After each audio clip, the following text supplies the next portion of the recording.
नमस्कार, आपण पाहत आहात आम्ही मुंबईकर 24 तास, ध्यास सत्याचा शोध बातमीचा।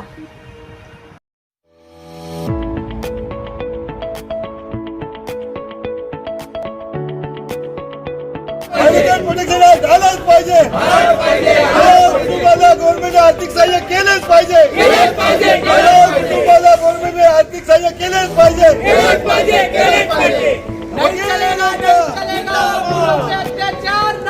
वो राहुरी अहमदनगर स्टेट में अहमदनगर में हुआ है ना। इसमें तो सीधा किडनैपिंग है, डबल मर्डर केस है। उसके बावजूद अभी भी सरकार सोई हुई उस चीज पे। इसलिए हमने अभी ये जबरदस्त मांग की है कि या तो आप एडवोकेट प्रोटेक्शन एक्ट लाओ, नहीं तो जब तक नहीं लाते हो तो हमको एक अल्टीमेटम देना पड़ेगा सरकार को भी। अगर नहीं लाओगे तो हमारा कोर्ट हमेशा के लिए बंद रहेगा। ये चीज की हम मांग मुख्यमंत्री साहब के साथ करने वाले हैं। आज ही हमने मुख्यमंत्री जी को एक लेटर भी दिया हुआ है जिसमें उनका हमने टाइम मांगा है और शायद कल या परसों का हमको तो उनको मिलके हमारा एक रिप्रेजेंटेशन हम देंगे और रिप्रेजेंटेशन के बाद में ही हम उनको उनके पास जाके मिलेंगे, उनको ये चीज का बराबर बताएंगे और एडवोकेट प्रोटेक्शन लाने की हम पूरी ताकत लगा देंगे इसकी चीज के लिए। तो आज मेरा यही कहना, आज जो हमने ये लाक्षणिक बंद जो रखा है वो बंद नहीं है, वो हमने सिर्फ पेन डाउन स्ट्राइक जिसको बोलते हैं कि एडवोकेट स्ट्राइक नहीं कर सकता, तो इसके लिए हमने पेन ड्राइव स्ट्राइक रखा है। इसको करलेला आहे कारण की राहुरी अहमदनगर इथे आमच्या ॲडव्होकेट दाम्पत्यांचं डबल मर्डर करून त्यांच्या खंडणीसाठी मर्डर करण्यात आलेलं आहे। त्याच्या अनुषंगाने आमच्या बोरली बारमध्ये आम्ही असा एक प्रस्ताव पास करून की अशा प्रकारचे परत कधी वकिलावर अन्याय अत्याचार होऊ नये, कारण की आमच्या इथे हा तिसरा इन्सिडेंट आहे। पहिला इन्सिडेंट झाला पृथ्वी झाला, याला पोलीस स्टेशनमध्ये मारझोड करण्यात आली। त्यानंतर ॲडव्होकेट प्रवीण डोंगरदिवे यांना किडनॅप करून तिकडे नेण्यात आलं आणि त्यानंतर 4 तासांनी त्यांना आम्ही रेस्क्यू करण्यात आलं। त्यानंतर ही तिसरी घटना ही आमच्या समोरच आहे की राहुरीची घटना, त्यामुळे डबल मर्डर करून त्यांना हत्याकांड करण्यात आलेलं आहे। की अशा प्रकारच्या घटना वकिलांच्या बाबतीत वारंवार होतात आणि वकिलाला कुठल्याही प्रकारचं संरक्षण, आता आमच्या प्रेसिडेंट साहेबांनी सांगितल्याप्रमाणे प्रत्येकाला गव्हर्नमेंट अधिकाऱ्याला संरक्षण आहे, पण आम्हाला कुठल्याही प्रकारचं संरक्षण नाही आहे। तर आमची हीच मागणी आहे की आम्हाला लवकर ॲडव्होकेट प्रोटेक्शन ॲक्ट लागू करून द्यावं आणि वकिलांना संरक्षण द्यावं। त्यासाठी आम्ही आता साहेबांनी सांगितल्याप्रमाणे आता मुख्यमंत्री, लॉ डिपार्टमेंट तसेच ह्या कुटुंबाला आर्थिक मदत मिळावी म्हणून आम्ही सरकारला आवाहन करतोय की लवकर त्यांना आर्थिक मदत द्यावी। जी घटना घटी है उस घटना में उनके परिवार के साथ में हम है, जितना दुख उनके परिवार को है उतना ही दुख हमारे दिल में है। इसीलिए आज हम 365 दिन जो कोर्ट चालू रहता है, लेकिन हम चाहते हैं कि पूरे साल में मेरे ख्याल से 1-2 बार इस तरह से घटना घटी है। कांदिवली पुलिस स्टेशन में हुआ है, पूरे एडवोकेट लोगों ने एडवोकेट के पीछे खड़े रहकर उसको प्रोटेक्ट किया है। इसीलिए जब तक हमको प्रोटेक्शन नहीं मिलता, हम क्या बोला जाता है कि you are the officer of the court. क्या हम अपने आप को ऑफिसर समझते हैं?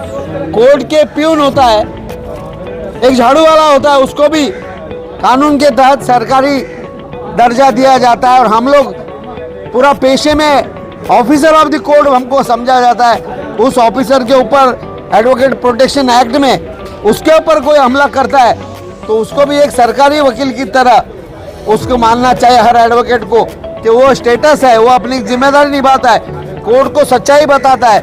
और कोर्ट ये बोलती है कि चाहे कोई भी व्यक्ति हो, उसके लिए कोर्ट बोलती है कि जिसका कोई नहीं, उसके लिए कोर्ट के वकील कब खड़े हो जाते हैं, न्याय के लिए खड़े होते हैं। वो चाहे उसके ऊपर केस हो छूट जाए, लेकिन जब तक उसको सजा नहीं होते तब तक उसको इनोसेंट माना जाता है। आज उनके माता पिता का मर्डर हो गया है, केस चलेंगी, कोर्ट में केस चलती रहेंगी, लेकिन वो जो परिवार के लिए हम क्या कर सकते हैं। और अभी भी हम अगर न्याय के लिए आगे जाएंगे, भले हमको न्याय मिल जाएगा, लेकिन ये न्याय होगा कि अन्याय होगा उस आड़ा फैमिली के लिए, ये मेरा सवाल है। न्याय होगा कि अन्याय होगा। और आगे की बात, वहाँ के प्रेसिडेंट मोरे साहब ने और वहाँ के सब 1200 वकील, तहसीलदार, हर वहाँ के जो अहमदनगर में 3 तारीख तक सब कोर्ट बंद हुए हैं और उन्होंने एक ग्रुप बनाया है एडवोकेट प्रोटेक्शन एक्ट का, और उन्होंने मुझे उन पे ज्वाइन करके सब भारत भर में जितने अभी तक तो हम बोल रहे थे ये महाराष्ट्र में हो, लेकिन अभी हम बोल रहे हैं पूरे भारत में हो। हमारे यहाँ पे भी इलाहाबाद, गुजरात और अलग अलग स्टेट के वकील भी यहाँ पे हमारे दोस्त हैं। तो ये हम सिर्फ आवाज़ करके नहीं रुकेंगे। मैंने खुद मुख्यमंत्री साहब को कल निवेदन दिया हुआ है। ये हमारे पूरे बोरीवली में जो हमारी एकता है, ये एकता काम कर गई है। और आगे आप मुख्यमंत्री साहब एकनाथ शिंदे जी से मिलेंगे तो उनके बाद उनको हम कहेंगे कि अभी हमको सिर्फ आश्वासन नहीं चाहिए, हमको डिसीजन चाहिए, मतलब डिसीजन चाहिए। मंत्री जी से उनके पीए से पर्सनल मीटिंग हुआ, मुझे वहाँ पास मिला। 12:39 में मंत्रालय में गया वहाँ पर उनसे बात हुआ, उन्होंने सारी बात मैंने बताया अपने कोर्ट का, हर जगह का। उन्होंने मुझे आश्वासन दिया मुख्यमंत्री जी इस पर एक्शन जरूर लेंगे। आपको मुझे आज मेल भी आया, मैसेज भी आया कि आपको कल या परसों का टाइम दिया जाएगा।